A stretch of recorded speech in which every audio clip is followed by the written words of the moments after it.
What's up, y'all? We are on like day 10, day 12 of the lockout. I don't know. There's been no baseball news whatsoever. It sucked. Today we're going to talk about the moves that happened before the lockout. I'm going to give each of them like a grade. I say in the title, I'm doing every team. Not every team's made moves, but even I have like small moves here. So I think we're talking about like 25, 20 of the 30 teams in the MLB. Let's start off. So the Red Sox, they brought in Rich Hill, James Paxton, Michael Wacha, 3 solid pitchers, and then they traded Jackie Bradley Jr. for Hunter Renfroe. I would give this like a C+. Hill, Paxton, Wacha are like 4 or 5 starters on the Red Sox who want to be a playoff team. And then I don't like the JBJ for Renfroe trade. Renfroe was great for them last year. Jackie Bradley Jr. was not great for Milwaukee, but he is a fan favorite in Boston, so maybe Red Sox fans like that. The Rays, they brought in Corey Kluber. They extended Wander Franco, but they lost Joey Wendell. Honestly, this is like a B. I give this a B. I'm giving these grades on the fly. Kluber has had so many injury problems, but he threw a no-hitter last year. We know how good he has been a couple years ago. It's an alright move. Extending Wander Franco is great. He's going to be amazing. Joey Wendell, it's whatever. The Jays, they signed Kevin Gausman to a 4-year deal. They extended Barrios until 2026. They added Yimi Garcia, who's a pretty good bullpen pitcher. I'd give this like an A-. Obviously, they lost Robbie Ray. They lost Marcus Semien. Maybe that does drop the grade a bit. I'll make it like a B+ now. Gausman's going to be good. Barrios is also going to be good. The rotation is looking really good with Manoah and Ryu as well. The White Sox, they got Kendall Graveman and Leury Garcia for three more years. B-. Graveman is pretty good. He kind of has a breakout year. Leury Garcia is an alright utility guy. The Tigers, they brought in Eduardo Rodriguez. They signed. They also brought in Javier Baez, and they brought in Tucker Barnhart. I'm giving this an A. I made an article on my website. You should probably check it out. I'll leave the link in the description. Talking about how Javier Baez was one of the most underrated moves of this entire deadline, and how like people kind of see him as overrated. He's had an OPS plus over the league average his entire career. He OPSs in around the 800s. He plays great defense. He hits homers. He drives and runs from his shortstop position. He just doesn't really walk. He strikes out a lot. So check out that article. Like that Tigers offseason. The Astros, they re-signed Justin Verlander. Pretty cool. They brought in Hector Neris, who kind of is just the Yimi Garcia replacement or the Kendall Graveman replacement. Whatever. I give that a B+. Verlander coming back is cool. The Angels, great offseason. They bring in Noah Syndergaard. They bring in Aaron Loop. Aaron Loop, hella underrated. Amazing 2021. They re-signed Raisel Iglesias, which was clutch. They even bring in Mike Lorenzen, who's a solid pitcher. I'm giving this another A offseason. Obviously, you don't know quite what you're going to get from Syndergaard. You don't know if Aaron Loop's going to continue off that great season. Raisel Iglesias is a stud, though. The Mariners, they bring in Robbie Ray, they bring in Adam Frazier. This is a team that going into last year, I don't think anyone had them even coming close to the playoffs. They were like 2 games out, and now you make a great trade for Adam Frazier.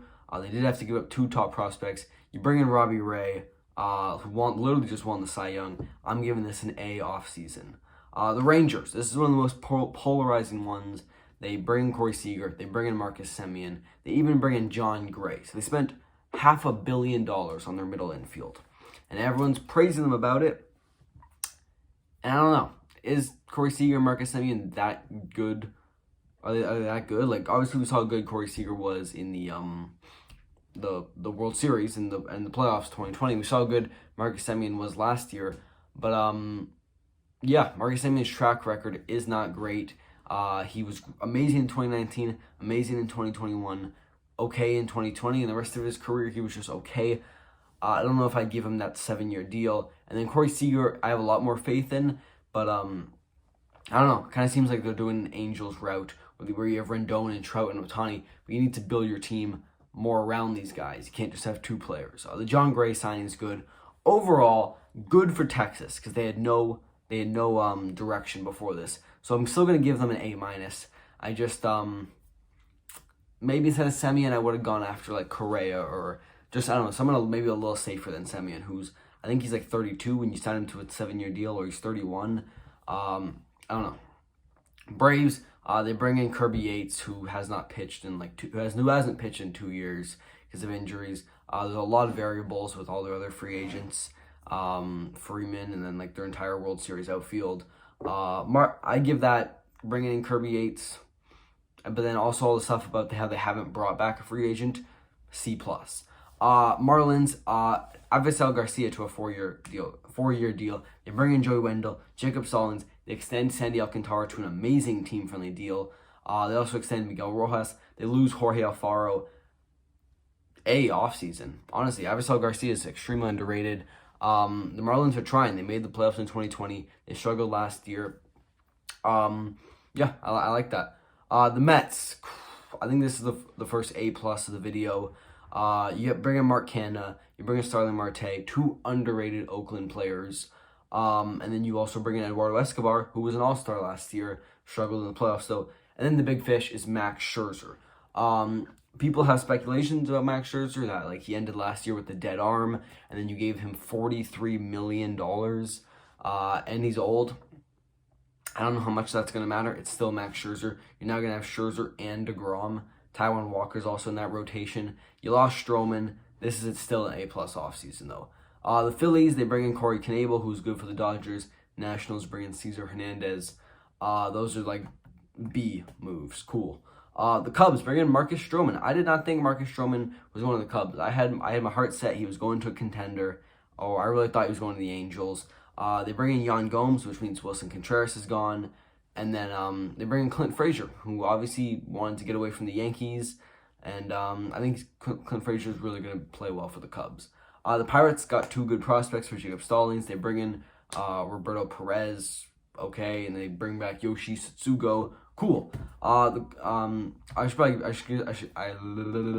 need to give grades. Cubs, the Marcus Stroman, Clint Frazier, Yan Gomes, B plus. Pirates, I'll give them a C plus for their moves. The Cardinals, Steven Matz, this is like a B minus move. Cool. He was good for the Jays. The D-backs bring in Mark Melanson and Jordan Luplow. C plus. The Dodgers, they bring in Andrew Heaney and Daniel Hudson. They also bring back Chris Taylor. They lost Corey Seager. They lost Max Scherzer. Kelly Jansen and Clayton Kershaw are still free agents. That's like a C minus offseason. Hope you guys enjoyed the video. Hopefully the lockout ends soon. I need some real baseball to talk about besides these moves that happened in the past. And this was almost like a bit of a refresher for me because so much stuff happened that weekend. This makes me remember who's on what team now almost. Hope you guys enjoyed. Peace.